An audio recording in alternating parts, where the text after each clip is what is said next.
From 13 WREX, your news leader. This is 13 News at 6.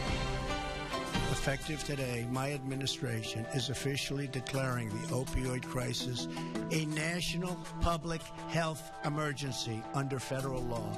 A worldwide problem. Those are the words from President Donald Trump as he brings the opioid epidemic to the forefront of the national conversation.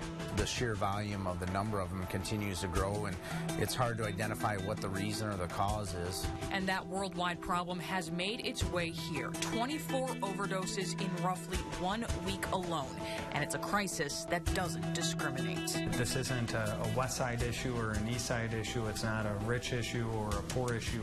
It is touching everyone in our city. Tonight, we kick off our month-long series of reports on the drug crisis. Hooked, the opioid epidemic hits home. Good evening and welcome to 13 News at 6. I'm Sean Mazzarello. And I'm Kristen Crowley. Today marks a historic moment nationally as President Donald Trump declares war on the opioid epidemic. This announcement comes on the same day as we here at 13 WREX launch a month-long series called Hooked, the opioid epidemic hits home. But we start tonight with an announcement the president promised after his election, the opioid problem, now a public health emergency. We can be the generation that ends the opioid epidemic. We can do it. President Trump with optimistic words as he laid out his plan to combat the issue that has taken the lives of hundreds of thousands of Americans over the last few years. Here at home in Illinois, nearly 1,900 people died of opioid overdoses in 2016 alone. So what does a public health emergency declaration mean for addiction resource centers here at home? Remedies Renewing Lives says because the president declared a public health emergency and not a national emergency, that title might prevent it from getting funding to fight addiction locally. Remedies predicts funding will go toward Narcan, which it says is helpful, but doesn't actually help fight addiction. Right here in our communities, in this area and across the United States, overdoses are a huge issue, and these are mostly very young people that it's happening to. So I'm disappointed in the sense that we're not looking at it in the same level of emergent that I thought it should be. And Rosecrans released this statement saying, while it is too early to fully digest how today's announcement will roll out administratively, historically, it has demonstrated that an approach of tough on drugs has not been successful. We are hopeful that the administration will shine a brighter light on recovery services for those who need them. The opioid epidemic is a problem here in our community right now. Just this past weekend, 14 people overdosed on opioids in Rockford. It's a constant uphill battle for Rockford firefighters who are spending more and more time trying to save the lives of people addicted to a deadly drug. I think the numbers just clearly, detail of how much an issue that this is in the city of Rockford and the Winnebago County with just the sheer volume. Having 14 overdoses in a 3-day period. 14 overdoses in just 3 days. A staggering number and a clear sign Rockford is in the midst of an opioid epidemic.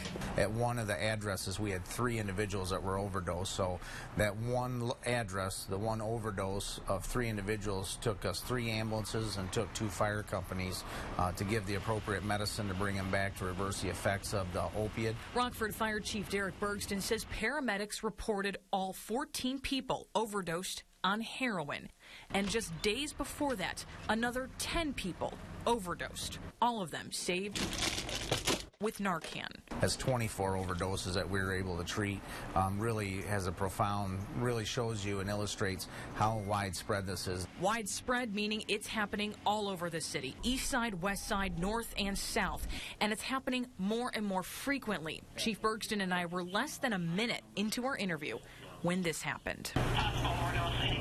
Possible overdose right now. Yep. And it continues to go out just like we're talking here. Another overdose comes in for dispatch. 14 people in 3 days, 24 people in just more than a week, and only a matter of time before more people addicted to opioids end up as another call for help.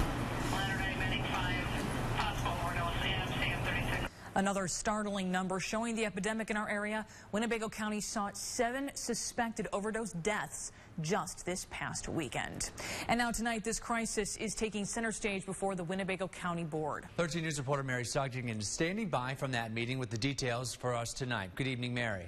Good evening. In just a few minutes here, Winnebago County Coroner Bill Hintz will take the podium before county board members and give them an update on the opioid epidemic and how it's impacting the community here. Now, just a few minutes, I spoke with Hintz, who tells me that last week he had a meeting with Winnebago County Chairman Frank Haney, and it was at that meeting that Haney invited him to come to tonight's meeting and discuss this epidemic before the entire board, basically bring them up to speed.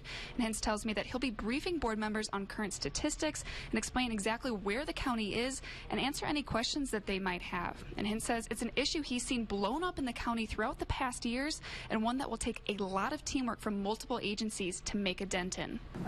So I just wanted to bring it to light again and just let everyone know that we are working. We're trying to figure out how to help, but it is a very deadly issue that we have. Now, I will be here throughout tonight's presentation and will bring you some of those key points from Hintz, along with some reaction from board members coming up tonight on 13 News at 10. For now, reporting in Rockford for your Digging Deeper station, I'm Mary Sugden for 13 News. Back to you in the studio.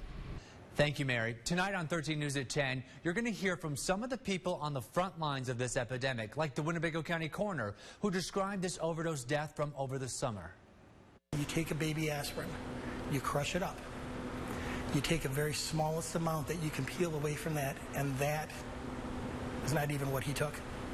He's talking about carfentanil, one of the deadliest synthetic opioids on the streets. The coroner says we are on pace to have more opioid deaths this year than last year. And we're not just talking about Winnebago County here. We have the numbers from many of your communities. So join us tonight on 13 News at 10 for the first installment of our series, Hooked, the Opioid Epidemic Hits Home. Our coverage tonight and this month does not just stop with stories. And that's right. On November 16th, join us for a public town hall event on this crisis. Lieutenant Governor Evelyn Sanguinetti leads a panel of experts as we have a community conversation on what's being done to combat this problem. An important note, you must register for this event. It is free and open to the public, but you have to register. You can do that by going to a link on our website at WREX.com. Well, we're looking at warmer temperatures today as we switch over to the weather. We managed to get all the way up to 60 degrees this afternoon, which is right on average for this time of year. Not too far away from that right now as we go beyond sunset and start to cool off. 56 currently under a cloudy sky, so all of the cloud cover moving out, or moving in rather, resulting in an overcast sky throughout the remainder of this evening and into tomorrow. No precipitation expected with this until we get to possibly Saturday. What's happening though is the weather system is moving through currently. Behind that cold front, of course, is colder air, so temperatures are going to drop along with cloudy weather sticking around into the weekend. Again, no precipitation, but we're just not going to look as sunny and warm as where we were earlier on today. Gloomy and cold as we head into the weekend itself. It also means some frosty nights are ahead, or just around the corner as well. Now, tonight's still going to be cold, but not quite to those frosty levels like we saw this morning. Okay, but still bring the plants in, still do that kind of well stuff at this point. Exactly. All right, thanks, Alex. An apartment fire sends a person to the hospital in Rockford. This happened on Overdene Avenue just before noon today. Firefighters got the call to the apartment complex and found one of the units on fire. They say everyone inside was already out.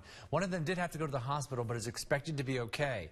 The fire was put out and contained to the one apartment. It has been ruled accidental. A Rockford man is found guilty of kidnapping a 10-year-old girl. The Winnebago County State's Attorney's Office says Mark Gaines was found guilty of aggravated kidnapping. Back in May, the girl's father says his daughter left home to catch the school bus, but she never made it to school. Detectives say Gaines picked her up, took her to a park and an apartment, and then dropped her off home later in the day. He faces up to 30 years in prison.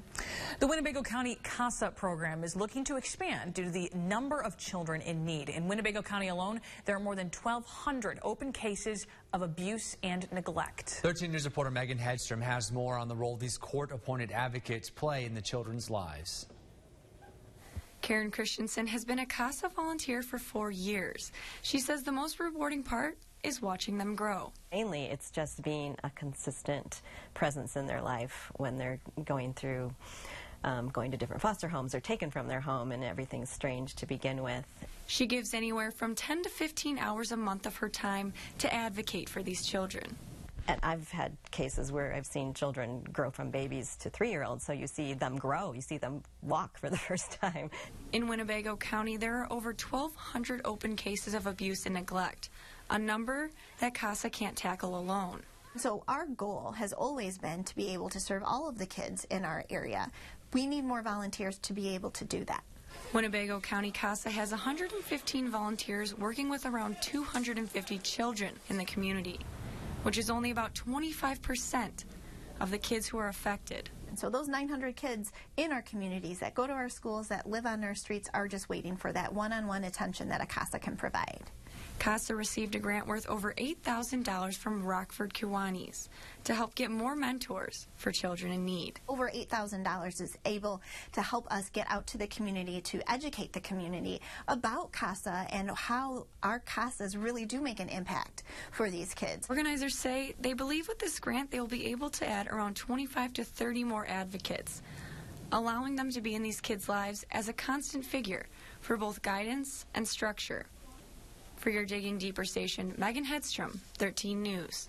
If you're interested in becoming a volunteer, you can go to our website, WREX.com. And still ahead, reaching milestones. One study says some students are not where they should be when it comes to reading. We found out why and what parents should do to help. And thankful for their service. Belvedere holds a thank you ceremony for its police department's K-9 unit. We'll tell you what the dogs got as a gift from the city. And cold again. The warmer weather arrived quickly in our area and goes away just as fast. We find out how much we'll be dropping heading into tomorrow. Coming up in Alex's full forecast in just a few minutes. You're watching 13 News at 6 with Kristen Crowley, Sean Mazzarello, Chief Meteorologist Alex Kirchner, and Sports Director Derek Vane on your News Leader.